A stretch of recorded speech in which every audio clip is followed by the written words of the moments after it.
आज के समय आपको ऐसे बहुत से ईसाई पादरी मिल जाएंगे जिनको हमारे सनातन शास्त्रों से काफ़ी लेना देना है। उनको हमेशा हमारे शास्त्रों में उनका जो इजराइल देश का परमेश्वर है वो दिखाई देता है। भाई दो एक पादरी मुझे ऐसा भी मिला जिनको भगवत गीता में यहोवा परमेश्वर दिखाई दिया।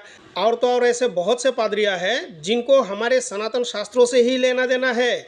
भाई उनके बाइबल में क्या है, यहोवा परमेश्वर ने क्या कहा, क्या यहोवा परमेश्वर पूरी मानव मात्र के लिए है या यहोवा परमेश्वर ने जो आदेश दिया क्या वो संपूर्ण जगत के लिए है। भाई पहले इसको दिखाना चाहिए। परंतु कुछ पास्टर पादरियाँ ऐसे हैं जिनको हमारे सनातन परमेश्वर और उनके जो बाइबल के यहोवा परमेश्वर वो दोनों एक दिखाई देता है। जबकि बाइबल में यहोवा परमेश्वर यह आदेश देते हैं कि मैं इजराइल देश का ही हूँ और हमारे सनातन परमात्मा सर्वव्यापक होने के साथ साथ वो सब में व्याप्त है। भाई पूरी प्राणी मात्र के लिए है, जबकि यहोवा परमेश्वर इजराइल देश को छोड़ के और किसी को जानता ही नहीं। तो बंधुओं पहले बाइबल के दो वचन दिखाता हूँ, उसके बाद हम जाएंगे हमारी भगवत गीता में। हम वहाँ देखेंगे क्या भगवान ने जैसा उपदेश दिया क्या ऐसा ही उपदेश बाइबल में यहोवा परमेश्वर ने दिया। जबकि पास्टर पादरियाँ बहुत ज़्यादा दावा करते हैं कि ये दोनों एक है। तो आइए आज हम देखेंगे क्या ये दोनों एक हो सकते हैं। देखिए यहोवा इजराइल का ही परमेश्वर है। यह है बाइबल यशायाह उसका अध्याय 1 और आयत है 24। इस कारण प्रभु सेनाओं का यहोवा इजराइल के शक्तिमान की वो वाणी है, सुनो मैं अपने शत्रुओं को दूर करके शांति पाऊंगा और अपने वेरियों से पलटा लूंगा। तो इजराइल के परमेश्वर पलटा भी लेता है। ये देखिए 2 शमूएल उसका अध्याय 8। उसके बाद दाऊद ने फिलिस्तियों को जीतकर अपने अधीन कर लिया और दाऊद ने फिलिस्तियों की राजधानी की प्रभुता को उनके हाथ से छीन ली। तो यहोवा का जो पैगंबर होता था वो ऐसा ही करता था। फिर उसने मुआबियों को भी जीता और उसने भूमि पर लेटाकर डोरी से मापा। तब 2 डोरी से लोगों को मार कर घात किया और डोरी भर लोगों को जीवित छोड़ दिया। तब मुआबी दाऊद के अधीन होकर भेंट ले आने लगे।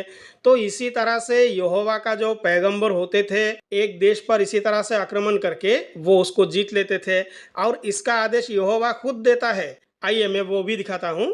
ये देखिए उत्पत्ति अध्याय 12। यहोवा ने अब्राहम से कहा अपने देश और अपनी जन्मभूमि और अपने पिता के घर को छोड़कर उस देश में चला जा जो मैं तुझे दिखाऊंगा, और मैं तुझसे एक बड़ी जाति बनाऊंगा और तुझे आशीष दूंगा और तेरा नाम बड़ा करूंगा और तू आशीष का मोल देगा। तो यहोवा इसी तरह से ही अपने पैगंबर को ये आदेश देते हैं कि तू उस देश में चला जा। परंतु आज के समय अगर आप देखेंगे तो आज का सिस्टम अलग है। भाई आज के समय पास्टर पादरियाँ क्या करते हैं, पंडित बन जाते हैं, आचार्य बन जाते हैं, कहीं से एक दो आधा अधूरा श्लोक मंत्र सीख के लोगों को भ्रमित करते रहते हैं कि देखो मैं पहले आचार्य था, भाई अब मैं यीशु मसीह को मानने लगा हूँ।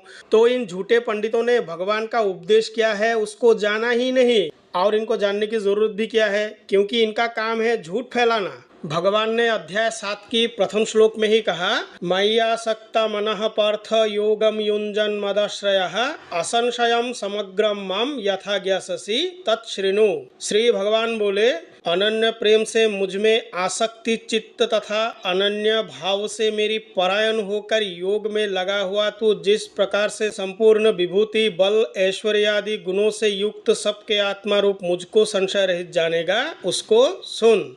तो भगवान ने कहा कि सबके आत्मा रूप मुझको ही संशय रहित जान। अगर इसी के ऊपर ही कोई आचरण करता है तो उसके मन में तो कोई भेदभाव होगा ही नहीं, क्योंकि भगवान ने कहा कि सब में मैं ही हूँ। फिर श्लोक संख्या 6 में भगवान ने कहा, एतद्योनीनि भूतानि सर्वाणि उपधारये अहम कृष्णस्य जगतः प्रभवः प्रलयस्तथा।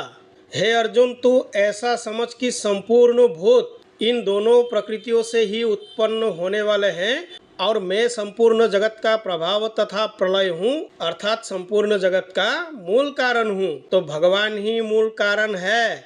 तो देखिए अब्राहमिक रिलीजन में जितने भी पुस्तक हमें दिखाई देता है और उन पुस्तकों में जो गॉड है, जो अल्लाह है, भाई वो एक जाति विशेष वर्ग विशेष के लिए ही है। परंतु हमारे सनातन धर्म की जो परमात्मा है वो सबके लिए है, वो मानव मात्र के लिए है। भाई वो किसी जाति विशेष के लिए नहीं है। तो बंधुओं वीडियो को लाइक करें, शेयर करें और हमारे चैनल को जरूर सब्सक्राइब करें। मिलते हैं अगली वीडियो में। धन्यवाद।